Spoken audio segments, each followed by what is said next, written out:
চিন্ময় কৃষ্ণ দাসকে আবার গ্রেফতার করলো জামিন পাওয়ার পরে, কি বলবেন? এটা কি কোথায় ধরে রেখেছে ইউনিশ সরকারের?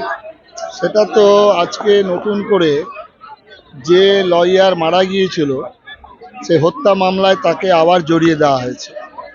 বাংলাদেশের ঘটনা তো প্রত্যেক মিডিয়া বন্ধুরা আপনারা জানেন, সেখানে কিভাবে নির্মম নিষ্ঠুরভাবে একের পর এক হিন্দুর গ্রাম বাড়ি ঘর জ্বালিয়ে লুটপাট হত্যা করছে। এবং সেই পরিস্থিতিতে চিন্ময় দাস প্রভু বাংলাদেশে সমস্ত হিন্দু সম্প্রদায়কে একটা কমন প্ল্যাটফর্মে নিয়ে এসেছিলেন। আমাদের মধ্যে ভেদাভেদ ছিল, হাড়ি মুচি মেথর ডোম ব্রাহ্মণ ক্ষত্রিয় বৈশ্য, সেখানে নানা রকম সাধুদের মধ্যে ভেদাভেদ ছিল। একমাত্র চিন্ময় প্রভু তিনি একতাবদ্ধ করেছেন, কমন প্ল্যাটফর্মে নিয়ে এসেছেন, যার জন্য আজকে সেখানকার সরকার তার বিরুদ্ধে এরকম আইন প্রয়োগ করে তাকে গ্রেপ্তার করেছেন। এবং এমনই গ্রেপ্তারের মধ্যে তাকে ওষুধ দেওয়া হচ্ছে না, আইনি তাকে কোনো সাহায্য করতে পারছে না এবং খেতে দেওয়া পারছে না বাংলাদেশের চিন্ময় প্রভুকে। এটা তার জন্য আমরা প্রার্থনা করছি, প্রার্থনা ছাড়া কিছুই নেই। মনে হয় পাওয়া যাবে না, কারণ আমরা হাই কমিশনার ভারত সরকার সমস্ত লেভেল থেকে আমরা চেষ্টা করেছি তার মুক্তির জন্য, এবং এখনো পর্যন্ত আমাদের রবীন্দ্রনাথ বোস লড়াই করে যাচ্ছেন।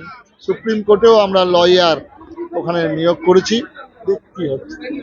মহারাজ, আজকে মুর্শিদাবাদে আপনার নাম না করে মুখ্যমন্ত্রী বলেছেন যে এই যে দাঙ্গা লেগেছে তাকে আপনাকে দায়ী করছে, বলছে আপনার কথা জানি বেলডাঙ্গা সুতি ধুলিয়ান মানুষকে কিভাবে প্রয়োজনা দিয়েছে। আমি ভারত সেবাশ্রম সংঘের সন্ন্যাসী, উনি যখন শপথ গ্রহণ করেছিলেন সেদিনই বলেছেন, মুখ্যমন্ত্রী যখন শপথ গ্রহণ করেছিলেন তখনই বলেছেন যে ভারত সেবাশ্রম সংঘ ভালো কাজ করে, আবার কোথাও কোথাও দাঙ্গা করে। আজকে সারা ভারতবর্ষ ব্যাপী আপনারা জানেন আমাদের আশ্রম রয়েছে, গয়া, কাশী, পুরী, প্রয়াগ, হরিদ্বার, দিল্লি, বোম্বে, কুরুক্ষেত্র, কোনো জায়গায় উনি প্রমাণ দিতে পারবেন। ভারত পশ্চিমবঙ্গতেও উনি এখানকার সর্বময় কর্তৃ, তার হাতে সমস্ত ডিপার্টমেন্ট।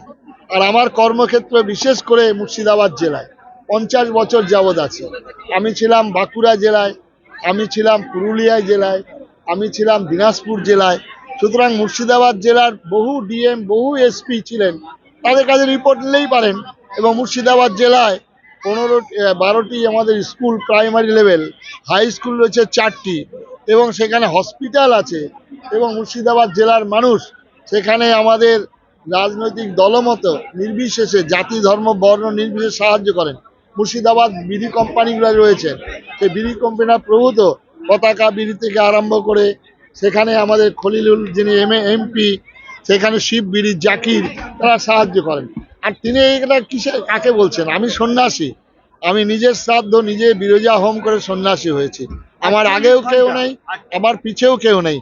একটা সিআই অফিস ছিলেন ওখানে ল্যান্ডার, এটা তুলে নিতে বলেছেন, আমাকে কিছুটা নিরাপত্তাহীনতায় ভোগাবার জন্য করছেন।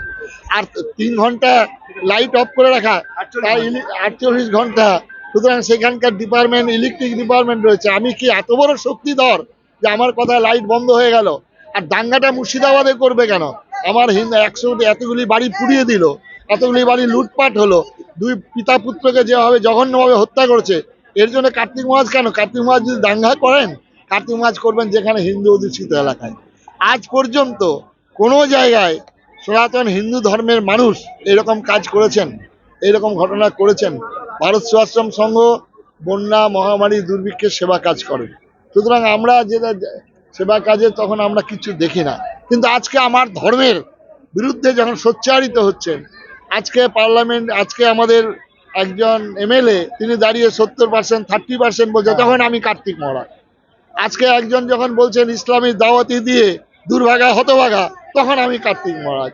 একজন প্রকাশ্য সভায় দাঁড়িয়ে বলতেন ইসলামের তাগতসে সংখ্যা বৃদ্ধি করে আমরা এখানে দখল করব, যেটা আমাদের সুরাবুদ্ধি জিন্না যে বক্তব্য রাখেনি সেই বক্তব্যের কণ্ঠ ভেসে আসছে, তাদের তিনি কিছু বলছেন না, তাদের উদ্দেশ্যে তাদেরকে শোকজ করলেন না, তাদেরকে কিছু বললেন না।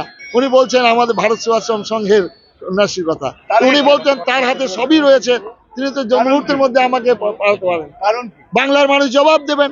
আমাকে তো তিনি প্রশাসনিক কথা, পুলিশ কেন, তিনি নির্দেশ করে তো মুহূর্তের মধ্যে আমাকে ঢুকিয়ে দিতে পারেন জেলে। কারণটা কি মহারাজ?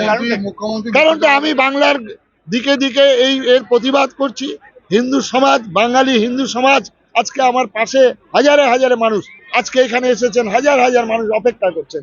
যেখানেই যাচ্ছি আমি তো করজোরে প্রার্থনা করছি, আজকে বাঙালি হিন্দুর আজকে সময় এসছে জায়গায়। আপনাকে কি মুখ্যমন্ত্রী জেলে ভরার সম্ভাবনা রয়েছে?